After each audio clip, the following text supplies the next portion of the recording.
Alt Dead Mouse Permission.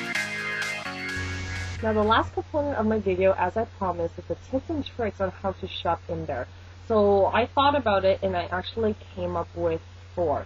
So the very first tip that I actually recommend is to actually bring somebody that is willing to not shop necessarily with you, but to line up for you. I know it seems not really nice, but the lineups are treacherous in there. If you're in there by yourself or with one other girlfriend, but you're both there to go shopping, after you're swatching and writing down the numbers, and obviously you can't just swatch like 14 different things to pick up all 14.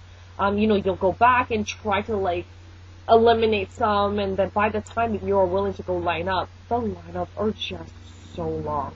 And so what I was noticing, a lot of people were tag teaming. They would have brought in either their boyfriend or their sister or a cousin or even their parents, and they would just take turns. One would wait in line while the other one would be swatching, and then they would just switch places, which was genius. I don't know why I didn't think of that. So that would be tip number 1 for me. Tip number 2 might seem like a given, but I have to just mention it. You have to go early.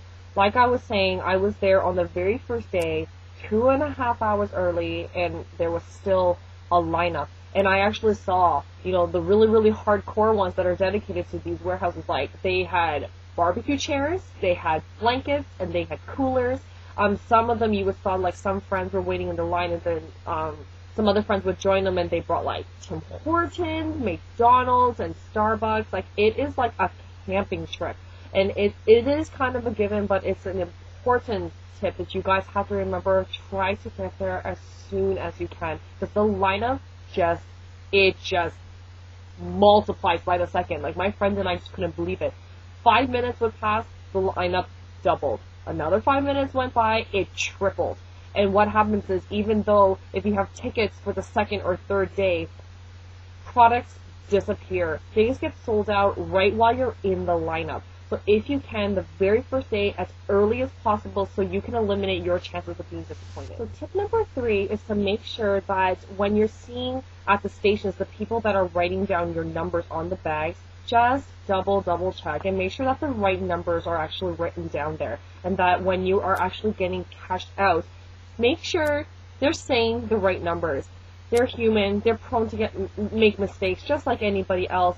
But it's easy to just get overwhelmed while they're cashing out all these people. So just make sure, they're saying the right things, because you don't want to get overcharged, because it happens. Mistakes happen, but it's a process where you can't go back and get your money back. It's just, once you're out, you're gone. You're out of the warehouse. So it's just better to just make sure while you're hearing the guy saying, okay, 5 units of 7.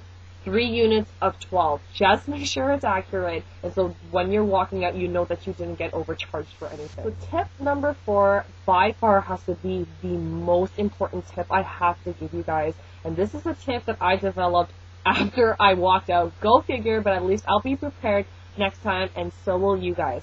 And so this tip is dedicated towards when you're writing down your numbers.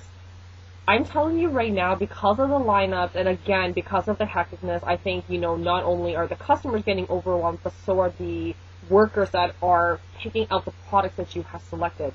Do not just write the numbers down. Write down the name of the product that you want as well. So don't write just number 11.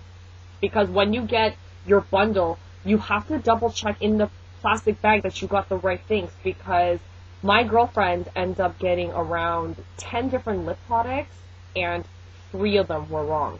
3 of them, she did not want them at all. She was so disappointed, and again, like I was saying, you can't just go back, return them, or exchange them. She's stuck with 3 that she doesn't even want, and we weren't able to check it because all you can see on her blank piece of paper was 127, 56, 137. What does that mean?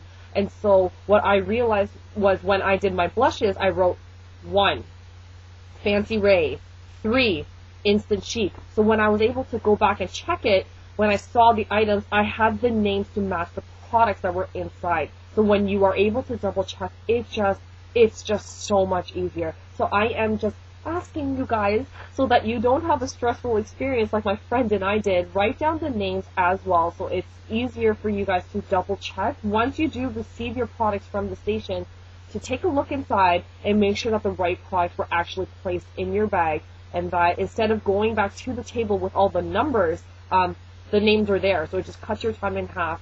And so that once you check that all the right products are there, you can go off and continue shopping. So I know this was a very, very lengthy video, but I hope that this does help to explain, what is this warehouse sale? How are people getting inside?